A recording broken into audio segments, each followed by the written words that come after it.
China 2000 కిలోమీటర్ల భూమిని ఆక్రమించిందని మీకెలా తెలుసు?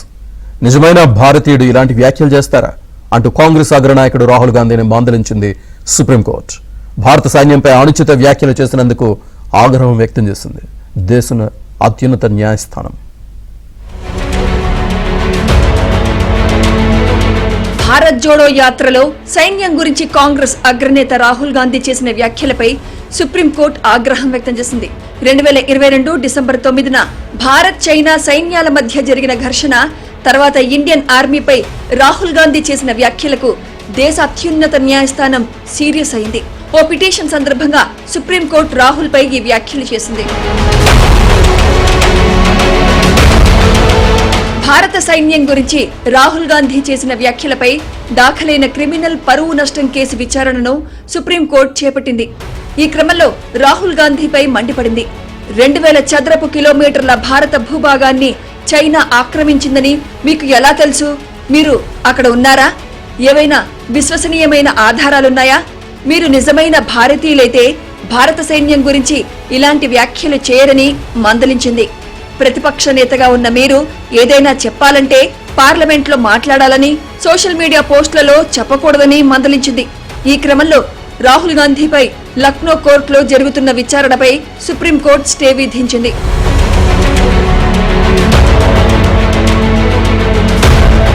ఈ కేసులో రాహుల్ గాంధీ తరపున సీనియర్ న్యాయవాది అభిషేక్ మను సింఘ్వి కోర్టు ఎదుట వాదనలు వినిపించారు. దేశంలో ఉన్న సమస్యలను ప్రశ్నించకపోతే రాహుల్ గాంధీ ప్రతిపక్ష నాయకుడు ఎలా అవుతారని వాదించారు. పత్రికల్లో ప్రచురించిన విషయాలను రాహుల్ చెప్పారని ధర్మాసనానికి తెలియజేశారు.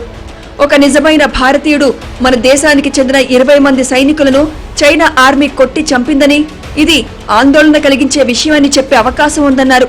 ఈ క్రమంలో రాహుల్ పై సుప్రీంకోర్టు ద్విసభ్య ధర్మాసనం మండిపడింది.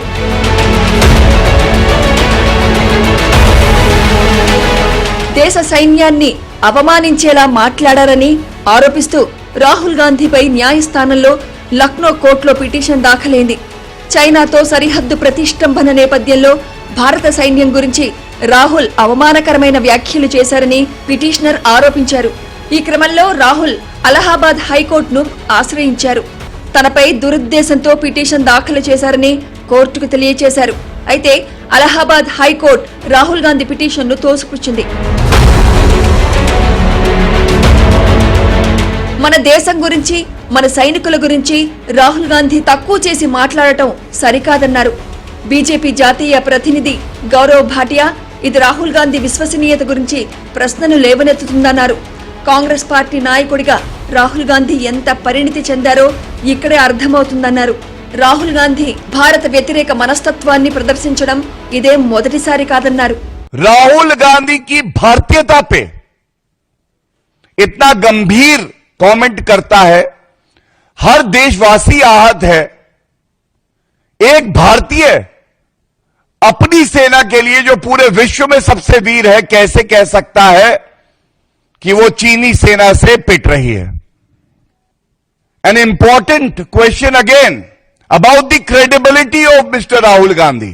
How mature is he as a leader of the Congress party and now as the leader of opposition? क्या परिपक्वता है राहुल गांधी की?